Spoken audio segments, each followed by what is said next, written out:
সকলকে আসসালামু আলাইকুম। আশা করি সবাই ভালো আছেন। আজকের ভিডিওটা একটু বড় হতে যাচ্ছে।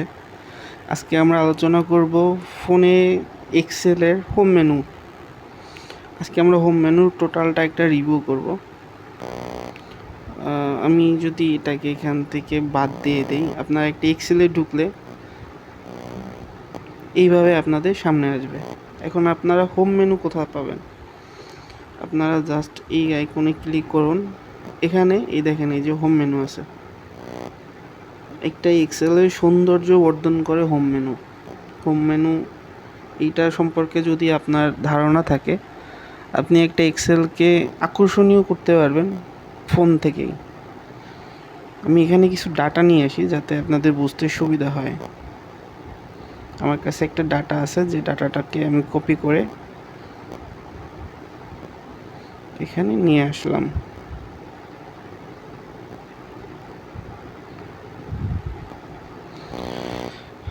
হোম মেনুতে চলে যাই। হোম মেনুর প্রথমে যে অপশনটা আছে সেটা হচ্ছে কি ফন্ট। এটা হচ্ছে কি হোম মেনু ফন্ট। এখন আমার বর্তমানে ক্লিপেরই দেওয়া আছে। আমি যদি চাই এখান থেকে অন্য ফন্ট দিতে, আপনারা জাস্ট এখান থেকে সিলেক্ট করবেন। সিলেক্ট করে আপনাদের যে ফন্টটা সুবিধার মনে হয় বা আপনারা যে ফন্টটা দিতে চান, জাস্ট ওই ফন্টটার উপরে একটু ক্লিক করবেন। ব্যাস, এই ফন্টটা দেখেন চলে আসছে কিন্তু আমার এখানে। হ্যাঁ, আমি যদি অন্য আরেকটা ফন্ট দেই, ধরুন আমি এই ঘরটাতে আমি টাইমস নিউ রোমান দেব। আমি একটু টাইমস নিউ রোমান দেব এই ঘরটাতে। বা সাপোজ ধরেন আমি এখানে অনেক ফন্ট আছে, অসংখ্য ফন্ট আছে, আপনার যেটা মনে হয়। যেমন আমি যদি এখানে আরও ডি দিতে চাই, দেখেন আমার ফন্টটা কিন্তু চলে আসলো। এই এই এই এই দুইটাই কিন্তু আলাদা আলাদা ফন্ট, দেখছেন?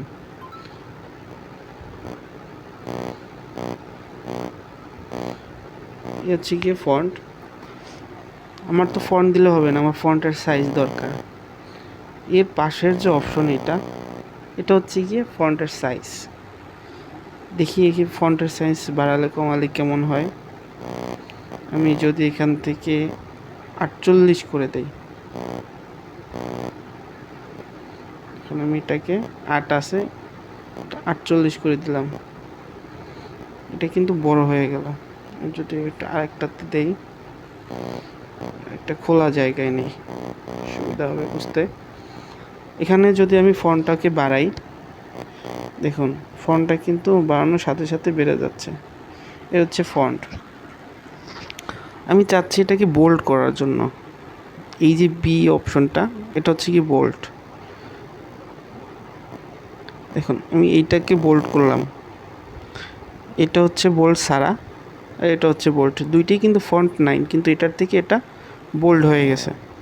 আমি যদি ইটালিক করতে চাই, তারপর অপশনটা এটা হচ্ছে ইটালিক। আমি চাচ্ছি আমার এই লেখার নিচে একটা দাগ থাকবে, একটা আন্ডারলাইন থাকবে। দেখুন এটা হচ্ছে গিয়ে আন্ডারলাইন। তারপর যে আমি মাঝখান থেকে কাটতে চাই, সেটা হচ্ছে গিয়ে এটা। এবার আমি চাচ্ছি আমার এই যে বর্ডার দেওয়া আছে, দেখেন আমার এই এক্সেলটাতে কিন্তু একটা বর্ডার দেওয়া আছে। আমাকে বললো এই বর্ডারটাকে মুছে দেওয়ার জন্য।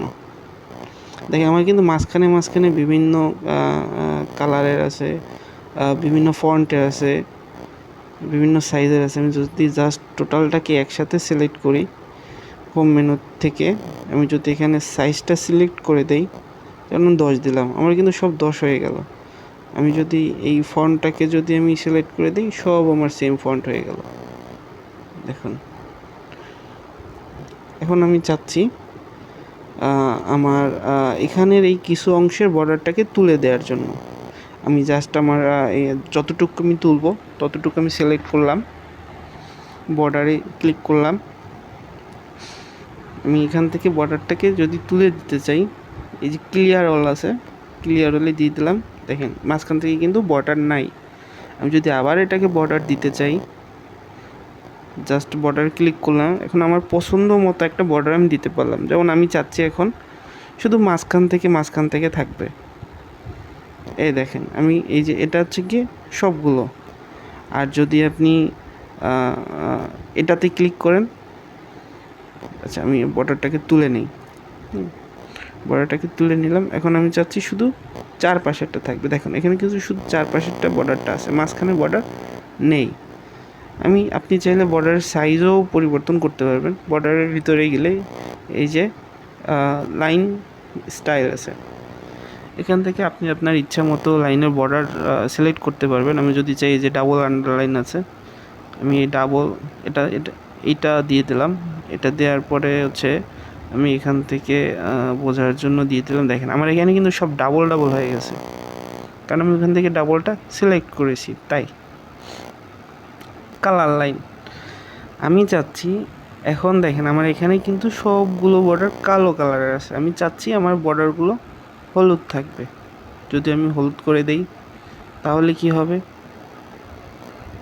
এখানে গেলাম, বর্ডার ক্লিক করলাম, দেখেন আমার কিন্তু সবগুলো বর্ডার হলুদ হয়ে গেল। তারপর হচ্ছে ফিল কালার। ফিল কালারটা হচ্ছে গিয়ে এই যে দেখেন আমার উপরে যে নীল রঙের আছে, আমি চাচ্ছি এখানে নীল না, আমি এখানে সবুজ দেব। জাস্ট আমি এটাকে সিলেক্ট করলাম, সিলেক্ট করার পরে আমি ফিল কালারে আসলাম। এখন আমার এই সবুজ কালারটা পছন্দ, আমি সবুজ কালার দিয়ে দিলাম। দেখেন উপরটা কিন্তু সবুজ হয়ে গেছে। এ হচ্ছে ফিল কালার। ফিল কালারের মধ্যে আবার যদি আপনি চান যে আপনার যে কালার আছে সেটা আপনার পছন্দ হচ্ছে না, আপনি আরও কালার নেবেন, সেক্ষেত্রে এখানে মোর কালারের অপশন আছে। আপনাকে এটা অনলাইন থেকে আপনার পছন্দ মতো একটা কালার আপনি চাইলে নিতে পারবেন, তবে সেক্ষেত্রে আপনাকে পে করতে হবে। যেহেতু আমি ফ্রি চালাচ্ছি, সেক্ষেত্রে আমি এটা পে করতে চাচ্ছি না। আমার কাছে যে কালার আছে এই কালারে আমার হয়ে যাচ্ছে। এরপরে আছে ফন্ট কালার। এটা তো আমি আশেপাশে কালারটা চেঞ্জ করলাম। এখন আমি চাচ্ছি আমার ভিতরে যে লেখাগুলো আছে, আমার এখানে যে ডাটাগুলো আছে, সেই ডাটাগুলোর আমি একটা কালার দিব, যেটা হচ্ছে কালো আছে। আমি এখানে চাচ্ছি সাদা কালার দিতে। দেখেন এখানে কিন্তু সাদা দেখা যাচ্ছে না, আমি চাচ্ছি আমার ফিল কালারটা দিব আমি কালো, ভিতরে লেখাটা থাকবে আমার সাদা। এই দেখেন ফিল কালারটা আমার কালো হয়ে গেছে এবং আমার লেখাগুলো সাদা। তারপরে যে অপশনটা আছে সেটা হচ্ছে আপনি এই যে লেখাগুলো একটা সেলে ভিতরে থাকে, আমি যদি সেলটাকে একটু বড় করে দেই, সেলটাকে একটু বড় করে দিলাম, এই সেলটাকেও আমি আরেকটু বড় করে দিলাম। এখন দেখেন আমার যে এই লেখাটা কিন্তু এক কোণাতে পড়ে আছে। আমি চাচ্ছি আমার এই লেখাটা মাঝ বরাবর থাকবে। আমি এটাকে মাঝ বরাবর দিয়ে দিলাম, এটাকে মাঝ বরাবর দিয়ে দিলাম। উপরেরটা হচ্ছে গিয়ে আপনি ঠিক কোন পাশে রাখতে যাচ্ছেন, নিচেরটা হচ্ছে গিয়ে আপনি মাঝখানে নাকি বাম পাশে নাকি ডান পাশে রাখতে যাচ্ছেন, সেটা আপনার ইচ্ছা মতো আপনি এটাকে সাজাইতে পারেন।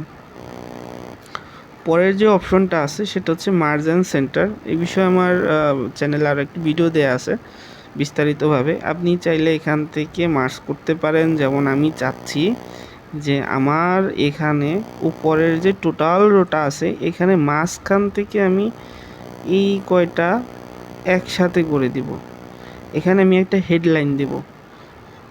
এখন আমি এটা কিভাবে করব, জাস্ট আমি এই যে মার্জ অ্যান্ড সেন্টারে চাপ দিলাম, কন্টিনিউ চাচ্ছে, মানে পারমিশন চাচ্ছে আমার কাছ থেকে, আমি এটা করতে পারবো কি না। আমি এখান থেকে কন্টিনিউ দিয়ে দিলাম। দেখেন এটা কিন্তু মার্জ হয়ে গেল। এখন আমি যদি এখানে কিছু একটা লিখি, আমি কিছু একটা লিখলাম, এটা কিন্তু এখানে হয়ে গেল। এখন আমি ওই যে আগের মতো হোম মেনু থেকে আমি এটাকে মাঝ বরাবর সিলেক্ট করে দিলাম। আমি এটার একটা ফিল কালার দিয়ে দিলাম, আমি এটাকে হালকা সবুজ দিয়ে দিলাম। তারপর হচ্ছে আমি এটার ফন্টটা আরেকটু বাড়িয়ে দিলাম যাতে এটা দেখতে সুন্দর হয়। এটাকে ফন্ট আমি 20 করে দিলাম, এটাকে আমি বোল্ড করে দিলাম, একটু ইটালিক করে দিলাম। দেখেন এইটা ধরেন হচ্ছে কি আমার একটা হাইলাইট, হ্যাঁ এটা আমার একটা হচ্ছে এইটা হচ্ছে গিয়ে মার্জ অ্যান্ড সেন্টার কাজ। তারপরে যে অপশনটা আমাদের আছে এখানে সেটা হচ্ছে গিয়ে ওয়ার্ড টেক্সট। এখন এইটার কাজ কি, এটার কাজটা হচ্ছে গিয়ে ধরেন আমার এখানে অনেক সময় অনেক লেখা থাকে যেটা আমার জায়গার মধ্যে হয় না, কিন্তু আমি চাই আমার লেখাটা আমি দেখতে পাবো। সাপোজ যদি আপনাকে আমি ধরি, এইখানে আমার যে লেখাটা আছে এটা তো আমি দেখতে পাচ্ছি। এখন যদি আমি এটাকে আর একটু ক্লোজ করে দেই, তাহলে কি আমি দেখতে পাচ্ছি?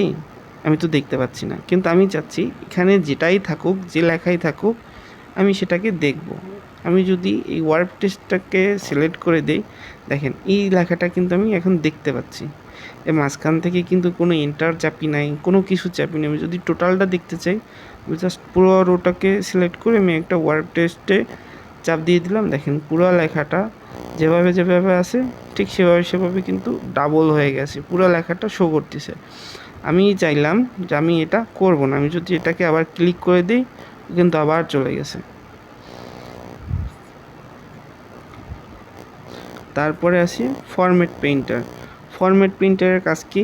ফরম্যাট পেইন্টারের কাজটা হচ্ছে আমার এখানে যে ফরম্যাট দেয়া আছে, যে কিছু দেয়া আছে, দেখেন আমার এখানে উপরের লেখাটা বোল্ড করা আছে, নিচের লেখাটা বোল্ড করা নাই। আমি চাচ্ছি আমার উপরে যে বোল্ড করা আছে, আমার এখানে যে ফিল কালার দেয়া আছে, সেমভাবে নিচেরটা হবে। আমি এখানে জাস্ট ফরম্যাট পেইন্টার দিলাম। আমি যদি জাস্ট সিলেক্ট করি, সেক্ষেত্রে দেখেন আমার কিন্তু এটা সেম হয়ে গেছে। এখন আমি চাচ্ছি আমার উপরে যে লেখাটা আছে সেটা আমার নিচের এই যে সাদা অংশগুলো আছে এটা এরকম হবে। আমি এটাকে সিলেক্ট করলাম। আচ্ছা, এটা আমি এই যে এখান থেকে এই যে ইসে চাপ দিলাম, ফরম্যাট পেইন্টারে চাপ দিলাম। আমি জাস্ট এখানে যদি ক্লিক করি, ও কিন্তু এইটার মতো হয়ে গেছে। যেন উপরেরটা সেন্টার করা ছিল, নিচেরটা এটা সেন্টার করা নাই, যার কারণে উপরেরটা ওরকম হয়ে গেছে। ব্যাগে আসতে গেলে এইখানে চাপ দিল, ব্যাগে চলে আসলো। এখন দেখেন তারপরে কি অপশন আছে, তারপরে আছে সেল স্টাইল। সেল স্টাইল কি? এখন এখানে সেল স্টাইলটা হচ্ছে আপনি কিভাবে এই লেখাটা দেখতে চান। এখানে বিভিন্ন ফন্ট আছে, বিভিন্ন ফন্টের লেখার মতো, যেমনটা আপনি হালকা ওই উপরে দেখতে পাচ্ছিলেন যে আপনি কোন ফন্টের লিখতে চান, কত সাইজের লিখতে চান, আলাদা আলাদা ফিল কালার, আলাদা আলাদা টেক্সট কালার না দিয়ে আপনি এখান থেকে একটা সিলেক্ট করে দিলে ওরা এই কালারটা এইভাবে নিয়ে নিচ্ছে আর কি। এটা আপনার পছন্দ মতো আপনি সেল কালার দিয়ে দিতে পারেন। হ্যাঁ, যেমন এই যে কালারের বিষয়ে 60% গ্রে কালার, সেটা এখানে আছে। তারপরে যে অপশনটা আছে সেটা হচ্ছে গিয়ে নাম্বার ফরম্যাট। এই নাম্বার ফরম্যাটটা কিন্তু অসাধারণ একটা জিনিস। নাম্বার ফরম্যাটের মাধ্যমে আপনি আপনার ডাটাকে আরও সুন্দর করতে পারেন। আমি জাস্ট এখান থেকে একটা নাম্বার দিয়ে বুঝাই। আমার এখানে নাম্বার ফরম্যাট দিলাম। নাম্বার ফরম্যাটের ভিতরে কিন্তু অনেকগুলো অপশন আছে। হ্যাঁ, এই অনেকগুলো অপশনের মধ্যে কি কি অপশন আছে আমি একটু দেখি। অপশনগুলোর মধ্যে আছে জেনারেল। জেনারেল মানে হচ্ছে গিয়ে আপনার লেখাটা বা আপনার ডাটাটা ঠিক যেভাবে আপনি লিখবেন সেটা সেভাবেই থাকবে এবং কোনো হবে না, পরিবর্তন হবে না। নাম্বার, নাম্বারে কি আছে? নাম্বারে আছে হচ্ছে গিয়ে আপনি কত নাম্বার লিখতে চান। সাপোজ ধরেন আমি চাচ্ছি এখানে 45 আছে, 45-এর পরে আমার একটা জিরো হবে, বা 45-এর পরে আমার দুইটা জিরো হবে। আমি চাচ্ছি যে 45.00, যেরকম আমরা টাকার সংখ্যার ক্ষেত্রে অনেক জায়গায় দেখি। হ্যাঁ, আপনি জাস্ট এখান থেকে যদি ক্লিক করে দেন তাহলে দেখুন 45 চলে আসছে। আপনি চাচ্ছেন আপনার ডাটাটা যদি মাইনাসে থাকে, সেক্ষেত্রে আপনার এখানে রেড কালার হয়ে আসবে, অটোমেটিকলি রেড কালার হয়ে আসবে। সেটা কিভাবে আসবে? আপনি জাস্ট এখানে ক্লিক করেন। আমি যদি 45-এর আগে একটা মাইনাস বসাই দেই, জাস্ট আমি একটা মাইনাস বসাই দিলাম, দেখেন ও কিন্তু 45 ঠিকই আছে, বাট ও কিন্তু হচ্ছে গিয়ে কালারটা লাল হয়ে গেছে, একটা রেড কালার চলে আসছে, যে এখানে এখানে মাইনাস চলে আসছে। এ হচ্ছে গিয়ে আপনার নাম্বারিং ফরম্যাট। এখানে আরও আছে, আপনি কারেন্সি আছে, আপনি টাকা পয়সার হিসাব করতে গেলে, টাকা পয়সার ডাটা থাকলে আমি চাচ্ছি আমার এই 47 টাকার পরে আমার একটা টাকার চিহ্ন আসবে, বা ডলারের চিহ্ন আসবে, বা ইউরোর চিহ্ন আসবে। আপনি জাস্ট কারেন্সি থেকে আপনার যে কারেন্সিটা আছে আপনি সেটা এখানে এই যে মোর স্যাম্পল আছে, মোর স্যাম্পল থেকে আপনি এখানে